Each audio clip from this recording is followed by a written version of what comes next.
noite a todos, sejam todos muito bem-vindos à nossa casa, que possamos chegar espiritualmente, mentalmente também aqui, para que possamos, com muita atenção, ouvir a leitura do Evangelho, que já é uma orientação de um espírito protetor dos trabalhos de Kardec, que se manifestou perante o grupo de médiuns. E antes disso, nós vamos pedir para a Sene fazer a leitura do Evangelho para a gente. Perdão, a oração de abertura. Boa noite a todos, sejam todos bem-vindos a mais um estudo do Evangelho. E antes de iniciarmos o nosso estudo dessa noite, vamos entrar nessa sintonia através da prece. Vamos fechar os nossos olhos, respirar profundamente, pedindo o amparo e a proteção dos amigos espirituais que nos acompanham, os nossos mentores pessoais.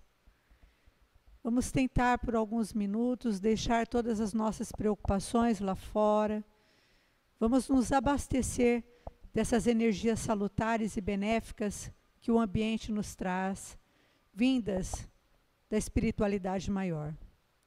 Vamos agradecer a Deus a oportunidade de estarmos aqui, a oportunidade dessa existência, que tem nos feito aprender, trabalhar, servir,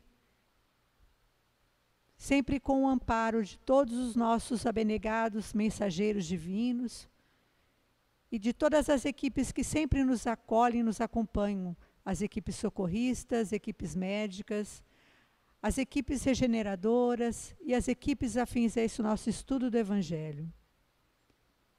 Peçamos permissão ao patrono da nossa casa, à Unificação Kardecista, Eurípides Barçanufo, e ao Dr. Bezerra de Menezes, com sua falange de amor e cura, que sempre nos proporciona o equilíbrio dos nossos campos físico, mental, emocional e espiritual. E também com Jesus, o nosso caminho, verdade e vida, nosso amigo maior, nosso irmão maior, façamos com ele a prece que ele nos ensinou. Pai nosso que estais nos céus, santificado seja o vosso nome. Venha a nós o vosso reino, seja feita a vossa vontade, assim na terra como no céu. O pão nosso de cada dia dai-nos hoje, Senhor. Perdoai as nossas dívidas, assim como nós perdoamos os nossos devedores. E não nos deixeis cair em tentação, mas livra-nos de todo o mal. Porque teus são o reino, o poder e a glória para sempre. E que esses eflúvios benditos recaiam sobre todos os necessitados, os aflitos, os que padecem e choram, a todos os que merecerem e que necessitarem. Então, em nome de Deus e em nome de Jesus, de todos os amigos espirituais, damos por iniciados os nossos estudos dessa noite. Que assim seja, graças a Deus.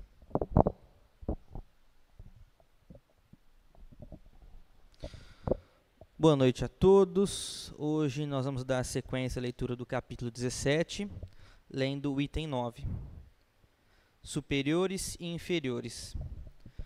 François Nicolas Madeleine, Cardeal Morlot, Paris, 1863.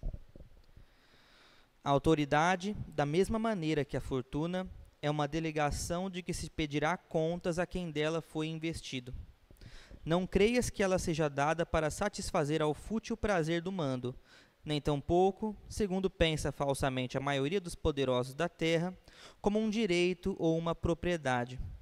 Deus, aliás, tem demonstrado suficientemente que ela não é nenhuma nem outra coisa, desde que a retira quando bem lhe apraz. Se fosse um privilégio inerente à pessoa que a exerce, seria inalienável. Ninguém pode dizer, entretanto, que uma coisa lhe pertence quando lhe pode ser tirada sem o seu consentimento. Deus concede autoridade a título de missão ou de prova, conforme lhe convém, e da mesma forma a retira. O depositário da autoridade, de qualquer extensão que esta seja, desde a do senhor sobre o escravo até a do soberano sobre o povo, não deve esquivar-se à responsabilidade de um encarregado de almas, pois responderá pela boa ou má orientação que der aos seus subordinados, e as faltas que estes puderem cometer, os vícios a que forem arrastados em consequência dessa orientação ou dos maus exemplos recebidos, recairão sobre ele. Da mesma maneira, colherá os frutos de sua solicitude, por conduzi-los ao bem. Todo homem tem, sobre a terra, uma pequena ou uma grande missão.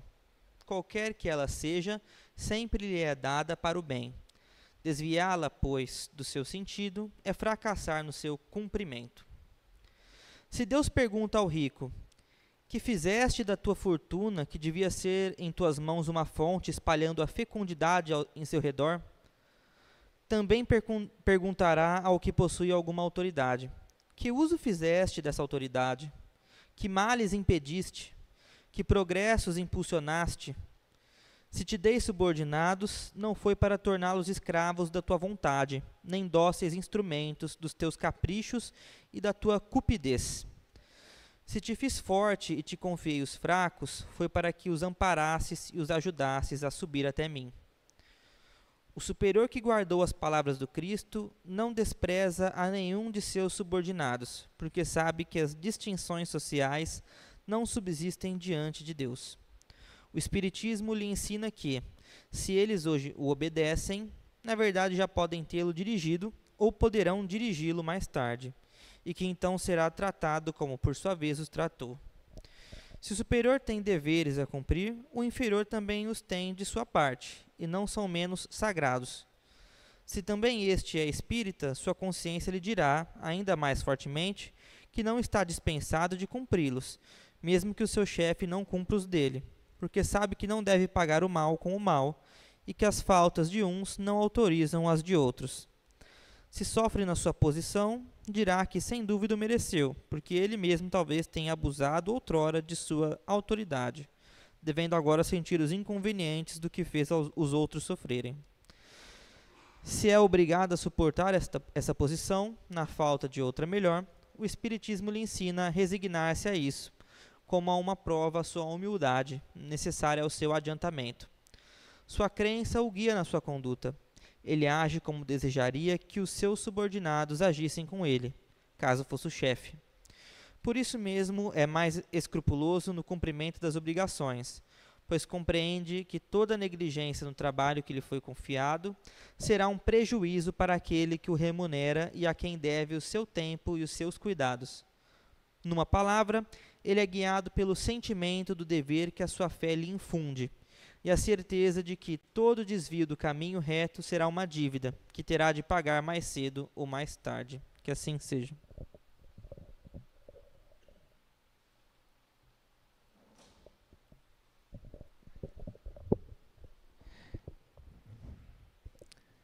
Gente, hoje nós estamos dedicando a nossa reunião ao Carlos Alexandre Bugliani, que ontem fez a passagem. E nós espíritas falamos fez a passagem porque para nós a morte é uma palavra que não tem sentido. Porque não existe morte, existe a continuidade, existe uma mudança de plano.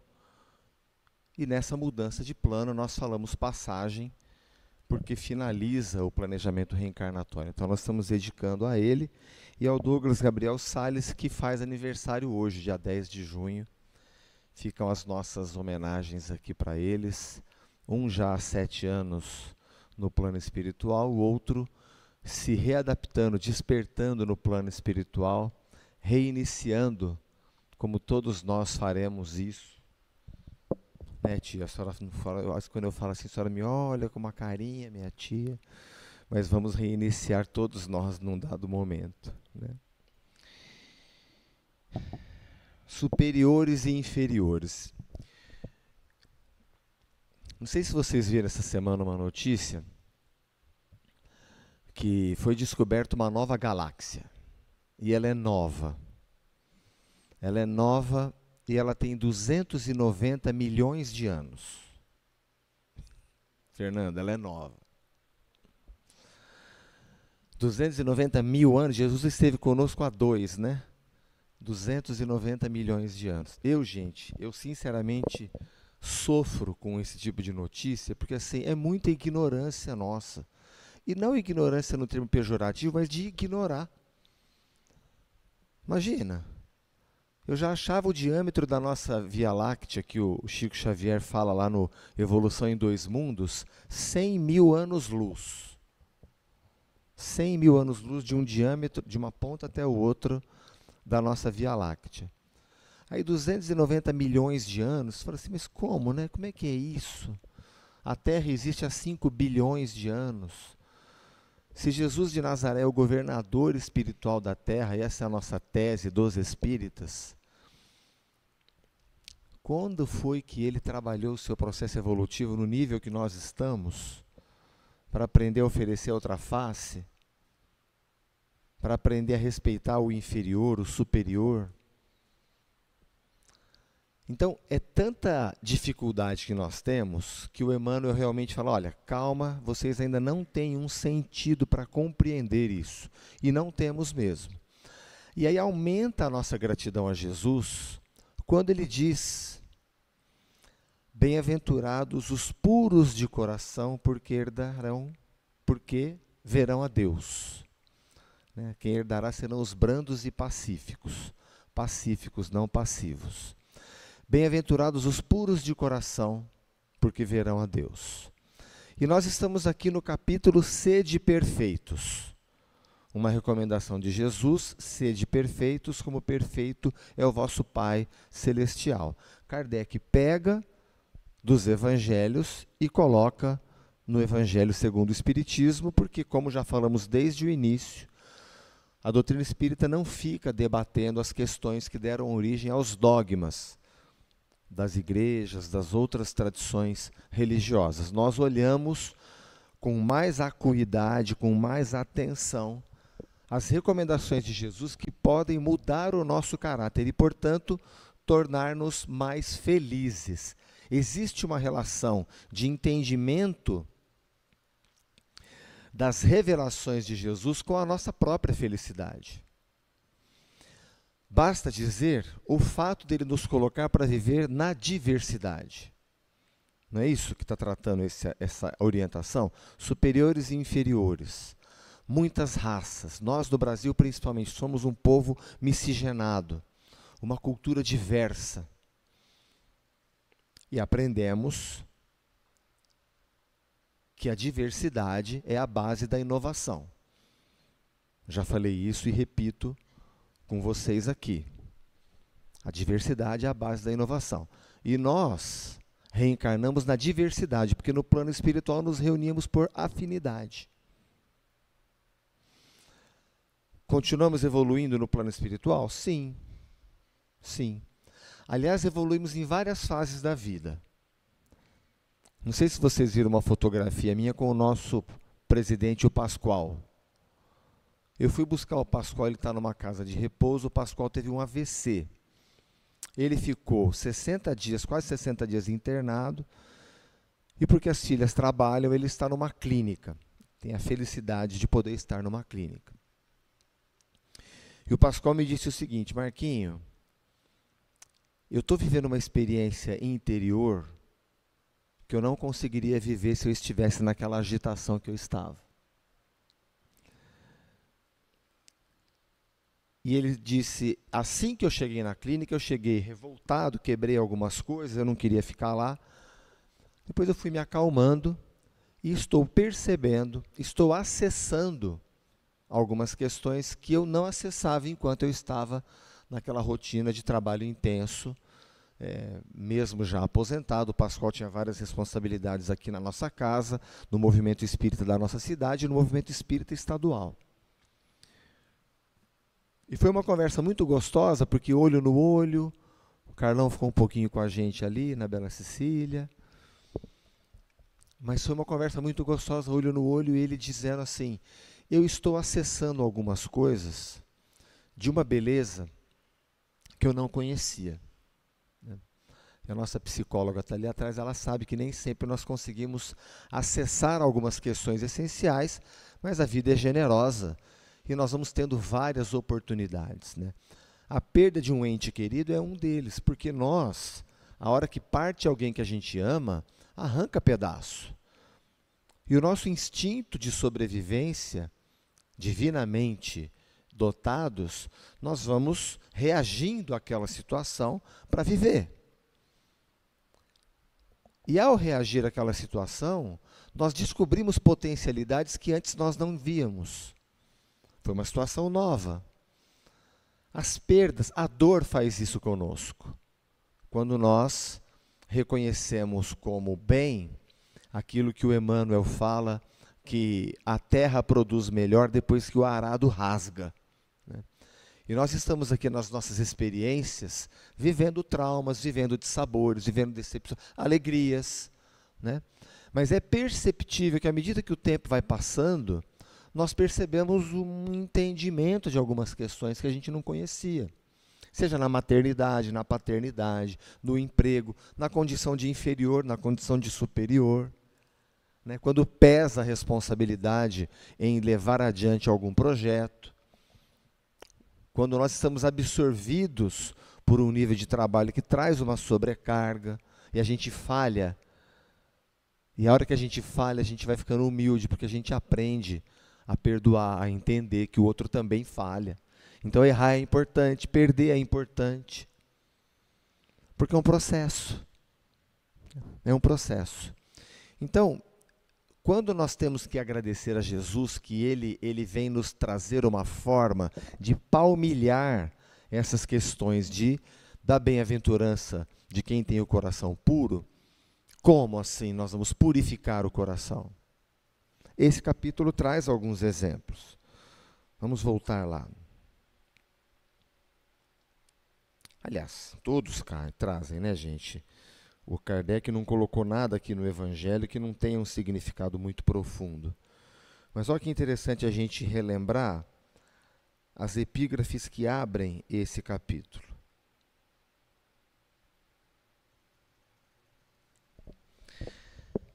Vocês estão cansados de me ouvir isso aqui, né? Mas vamos lá. Amai os vossos inimigos, fazei o bem aos que vos odeiam, e orai pelos que vos perseguem e caluniam. É uma recomendação. É uma recomendação. Eu falei outra agora aqui. Se alguém vos bate numa face, oferece a outra, que não seja da vingança. Jesus coloca o perdão como uma virtude muito acima da vingança, do revide. Quantas vezes, Pedro perguntou para ele? 7 vezes?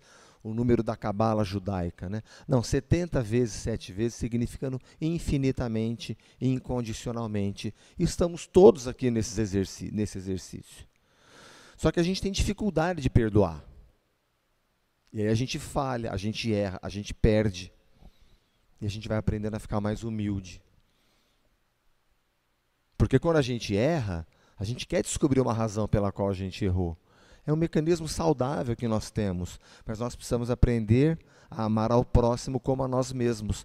Deve haver um motivo para o Fernando ter estressado comigo, pisado na bola, não estava com muita paciência.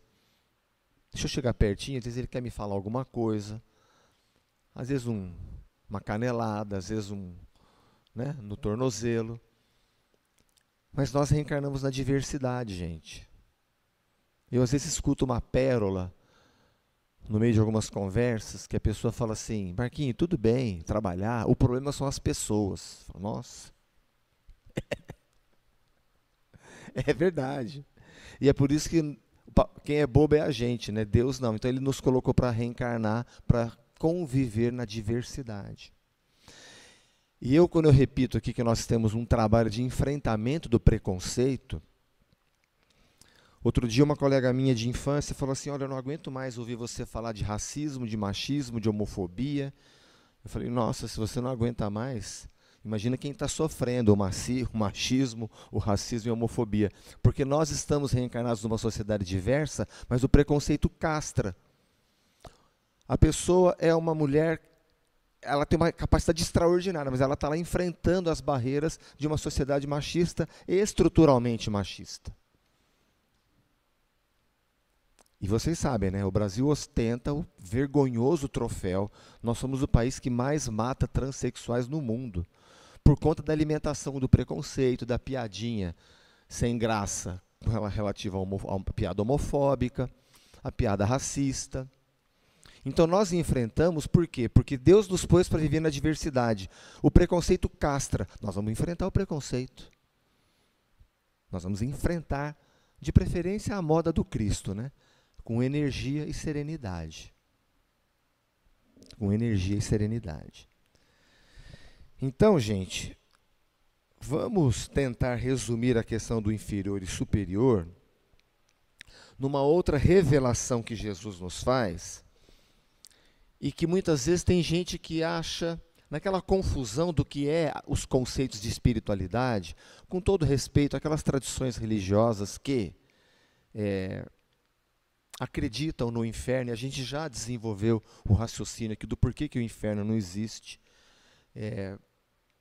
mas com todo respeito mesmo, mas deve causar uma confusão, porque, como assim, se a misericórdia de Deus é infinita, mas falaram do inferno, e a pessoa está perdida.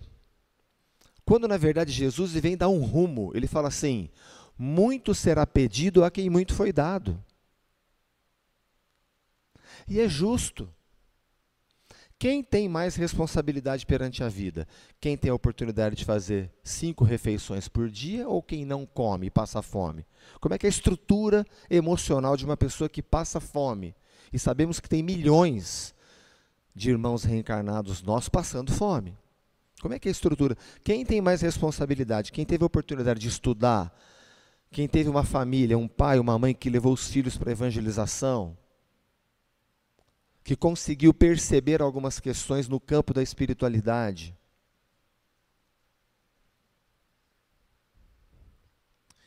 Lógico que nós temos mais responsabilidade. Outro dia tomei ônibus com uma moça que ela trabalha aqui no centro aqui de Ribeirão Preto e ela mora em Serrana. Uma pessoa que mora em Serrana e trabalha no centro de Ribeirão Preto leva 2 horas da rodoviária de Serrana até o seu local de trabalho. Trabalha 8 horas, mais 2 horas para chegar em casa. 4 horas num transporte público. Ela gostaria muito de estudar. Então, está na moda essa história de coach, né? Se você quer, você consegue. Fala, tá bom. Se põe no lugar dessa moça. A hora que ela chega em casa arrebentada, eu falei, você tem vontade de estudar? Foi a coisa que eu mais quero na minha vida. Mas eu chego arrebentada. E eu me taco no sofá para descansar um pouco, como mal, porque eu estou morta de fome. Mas eu ainda tenho que fazer o jantar, eu tenho que fazer o almoço do outro dia, eu tenho que deixar alimentos para os meus filhos, etc.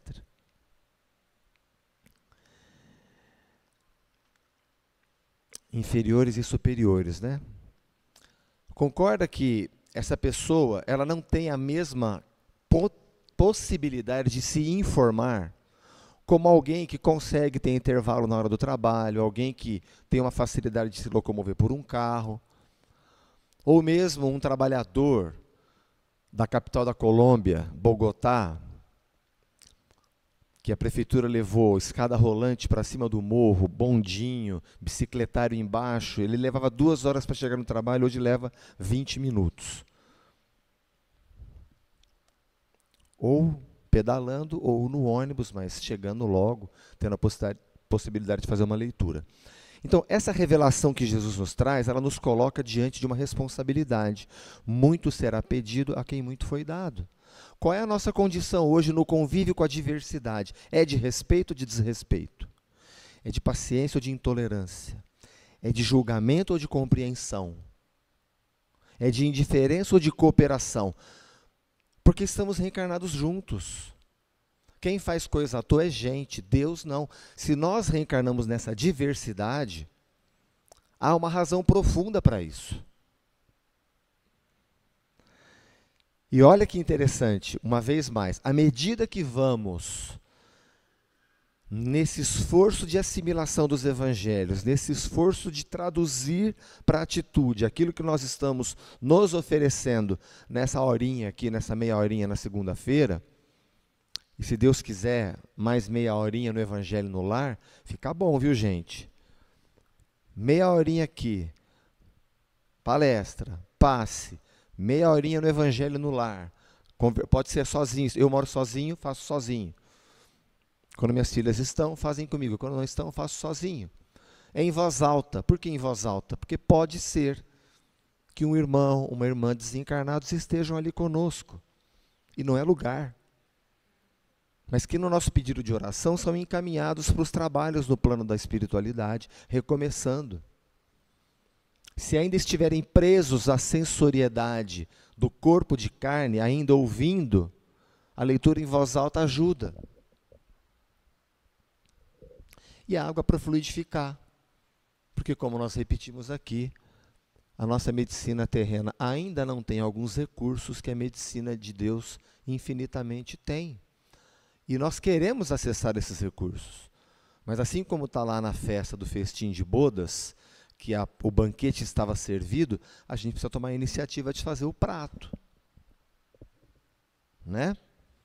A iniciativa de fazer o prato, de se colocar em meditação, de se colocar em sintonia, de rogar a presença mais estreita, mais íntima do nosso mentor espiritual, nos ajudando na restauração da atmosfera espiritual da nossa casa, na restauração da nossa saúde, fluidificando a água.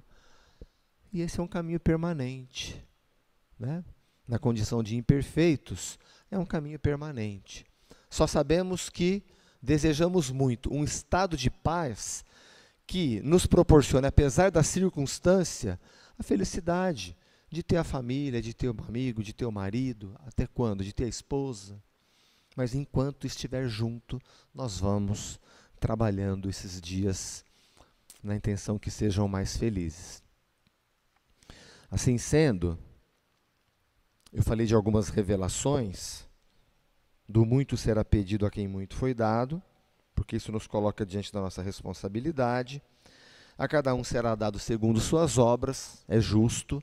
E relembrando para finalizar a parábola dos talentos, né, gente? A parábola dos talentos que nos coloca diante também dessa responsabilidade. Se muito a nós foi dado, significa que temos mais talentos. A silogia que ele faz com moeda, né?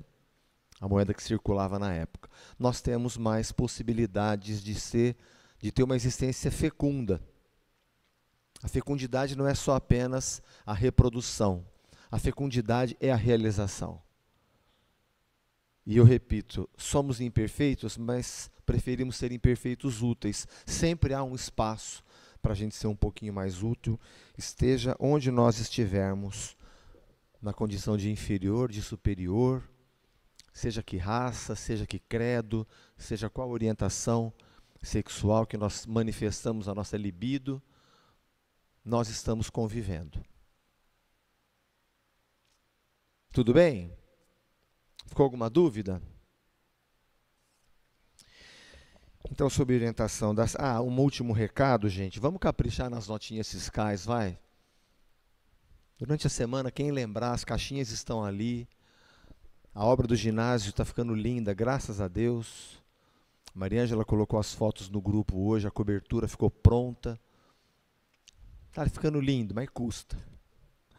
E a notinha fiscal que coloca ali é um recurso que chega para a gente. Quem estiver usando para recurso próprio, sem problema. Quem não estiver usando, por favor. Nota fiscal cupom comum. Coloca lá e aqui nós estamos digitando para os créditos da nota fiscal paulista. Tudo bem? Então, sob a coordenação da Sene, nós vamos pedir aos nossos médiuns que se preparem para a transmissão dos passes. A Vitória já está fazendo um escurinho do cinema para a gente. E o Alain, ao piano, nos oferecendo uma atmosfera muito gostosa. Vamos para o passe.